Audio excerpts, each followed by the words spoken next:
Hi everybody, this is Ninja Master here, and today I will be showing you guys how to play Yu-Gi-Oh! Okay, let's get started.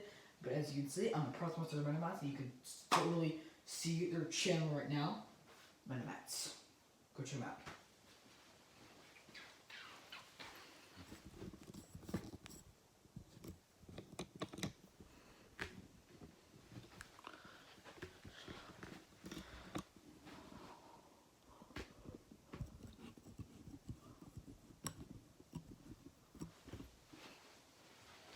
So everybody, so first off, I'm gonna be starting off on with how to make the basics. So, okay. First off, as you can see, I am using a Metamats mat. And as you can see, I'm a proud fan of Yugioh now. And so, yeah, I'm a proud fan of Yugioh now. So first off, what you need to do, you need to shuffle your cards. This is how people like shuffling Yu-Gi-Oh. Some people will actually shuffle more like this. A lot of people will. Oh, okay. Well, I'm still learning how to do that though. But I'm supposed to shuffle like this because so then you start off with 5 cards.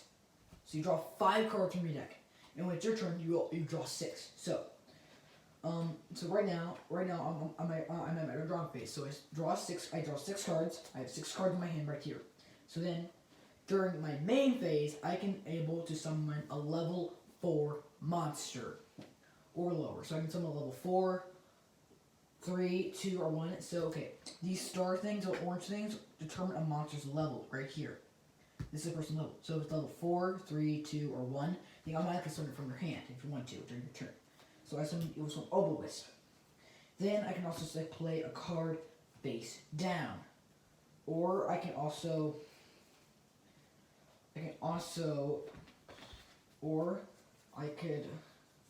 play a magic card like this. Or also play a trap card right here. But I'll go over that later.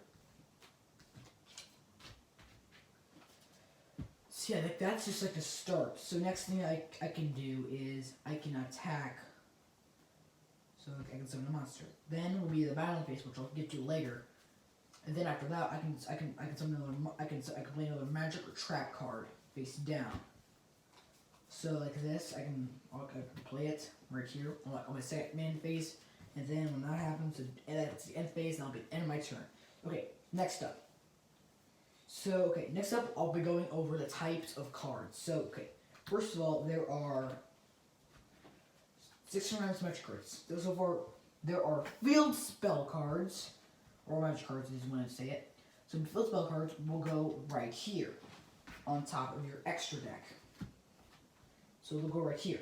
So, usually magic cards will go right here. This is where magic cards will usually be.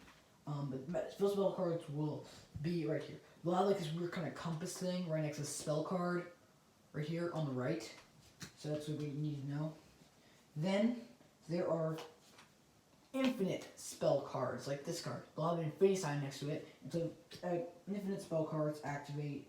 How they activate is how they are always on the field unless someone destroys them. So unless you destroy them.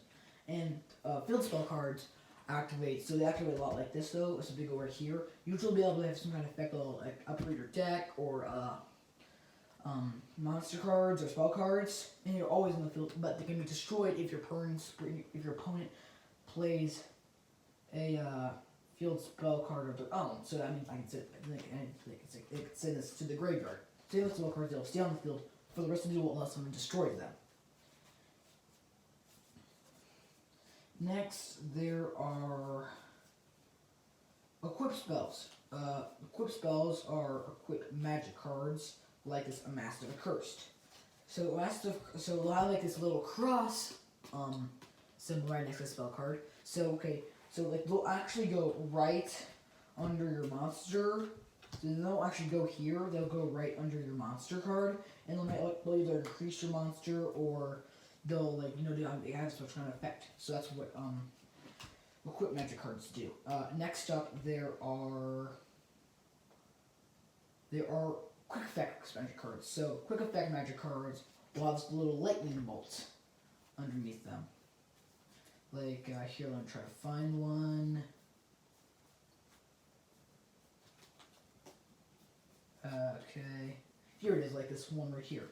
So it'll have this little lightning bolt next to it. So it'll function. So you either play it on your main phase or your second main phase or on your opponent's turn. So like say if you play this card before during your turn, then it's your opponent's turn. So that means if you activate some kind of effect of theirs, you automatically play as Infestation Pandemic. So that's that. And there's also spell cards where if there's regular spell cards don't have like any kind of symbol on the right of it, which will you can just like play during your main phase or your main phase 2. So there's that. Next up though there are trap cards. So trap cards activate a lot like quick effects cards. So trap cards, you have to place it face down, place it in your field and trap card zone, which is right here. Then during your opponent's turn, you can activate it.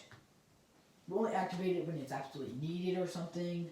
So okay. So then you can only activate it during your next turn that you activated it, or so you can only activate a turn that after you played it, or if it's your opponent's turn. So there's that. So actually it's a lot like a quick effect. Then there are infinite trap cards. So infinite trap cards are trap cards that have the same symbol, activate just like it. They activate just like traps. You have to play on your opponent's turn or your next turn after you played it, and they stay on the field forever. Activates effect, of course. Then there are counter trap cards. So counter trap cards don't actually have one right now. So counter trap cards are cards. Well, I do have one, but it's in my collection now. Anyway, so counter trap cards are kind of like trap cards that basically counteract your opponent's spell or trap cards. So say they played a first kind of destroy your monster spell card, then you could counter that with a trap card, and that would destroy their trap. So that's what those trap cards do. We'll have this little arrow, that little curve, and I can't really show you that right now because I don't really have one. So yeah, there's that. Okay, next up, there are monster cards. Okay, there are no monsters. They will be yellowish, but they're kind of crappy. But they usually function like these cards. So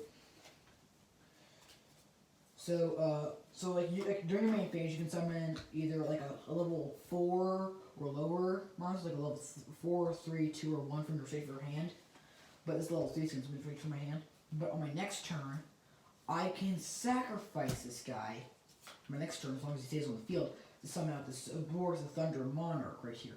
So he's level 5. So in order for you to summon a higher level monster like this, you have level 5, level 6 monsters, you need to sacrifice one monster from your field to the graveyard. Or, like this, so this is summon beneath the Thunder Monarch. Like on my next turn, I summon 8 of the Heavenly Squire, and then on my next turn after that, I could summon a level 7 or 8 monster.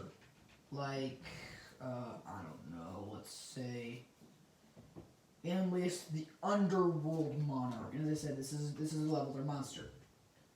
So you can summon a level 7 or 8 monster with 2 sacrifices. And if you had something like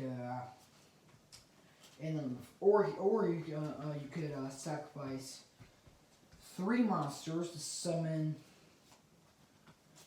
a high power a level 9 or 10 monster, like an Egyptian God card. But I don't think there's actually that's out there some of the high power monsters without an effect, and so that's that. There aren't really actually limited powerful level 11 or 12 monsters that use attributes on them. They'll be extra deck monsters, which I'll be showing you in my Yu-Gi-Oh! I don't play Yu-Gi-Oh! Part 2. So I'll show you how to extra deck monster summon. Anyway, so after that, there are no monsters which have absolutely no effects. They're one of the most baddest kind of monsters there are. They came out during when the series of Yu-Gi-Oh! Was first being made, but they're kind of bad now. But nowadays, there are a lot of effect monsters. So effect monsters right here, obviously it's called effect. So it'll have an effect that allows you to either draw a card from your deck, choose a card from your deck or something, or a spell from trap card to your hand, or increase your monster's attack. So effect monsters like this, let's say Keto Cage right here. So its effect allows you to special summon. It cannot be normal summon because I can special summon it right from my hand. So that means that I can summon my Evil Swarm Obelisk this turn. And since I can only normal summon once per turn, either on my main phase or my main phase 2, then that means, however, with special summon or Keto Cage, I can special summon it from my hands. That means I can have 2 monsters, which means I could summon a high-powered monster like this guy right here, my MBS, the Underworld Monarch, on my second turn, and it wouldn't take 3 turns for it to summon it. So yeah, like effect monsters are really helpful for this kind of thing.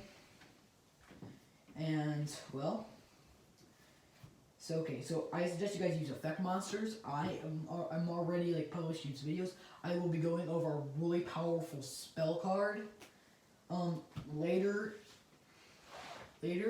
So okay, yeah, and also if you guys want this is like the monster card zone. So monster cards go up here, magic and trap cards go right here, unless they're field spell cards or equip cards.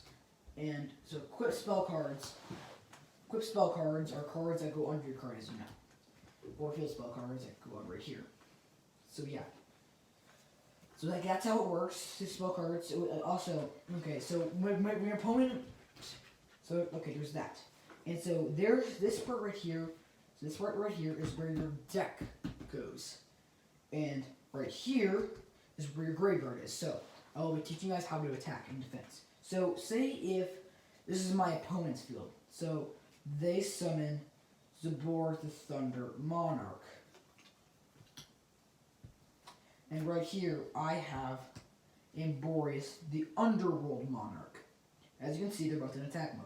So if he attacks mine, his monster will be destroyed. So if it's his turn and attacks my monster, his monster will be destroyed because mine has more attack points. He'll lose 400 points of damage, thus dealing 400 points of damage. So in dueling, you have these things called life points. So you start with 8,000 life points. So by depleting him, you usually do it by battle. So since he attacks my monster, his monster is destroyed, he loses 400 out of them. So the duel will take a little bit of time, but so anyway. However, if I play him in defense mode, then he's able to destroy my monster. But I don't take any damage points because, well, my defense points is actually lower. So there's that. But I don't take any damage at all. I get sent to the graveyard. So this is where all field spell. So when your turn is over, you send your magic and trap cards to the graveyard unless they're infinite, or else it tells you otherwise. Or unless like your monster tells you, as with effect. And another good example of this is how good defense works is like this. So I summon Yugioh the Underworld Squire. My opponent summons Cyber Dragon Core. So if he attacks my defense monster, that means his monster will not be destroyed though, but he'll take still damage. So it takes 600 points of damage to attack 1,000 defense. So that's how offense and attack points monster works. So that's how that works. Okay, that is pretty much all I can give you guys for the video. Now I'm going to tell you guys about how to extract some monsters. That's going to be really helpful if you guys are going to be playing Yu-Gi-Oh.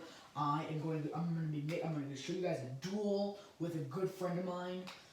As you can see, I'm the proud sponsor of MetaMats. You guys should actually watch the Yu-Gi-Oh videos, but please watch mine too. So anyway, I'm gonna be going over a really good spell card, monster cards, and I'll also give you some other tips and other things in my next video about how to play Yu-Gi-Oh. Anyway, this is Yugioh signing off. I'm just kidding, guys. I'm not Yugioh. This is Ninja Master 77. Bye bye.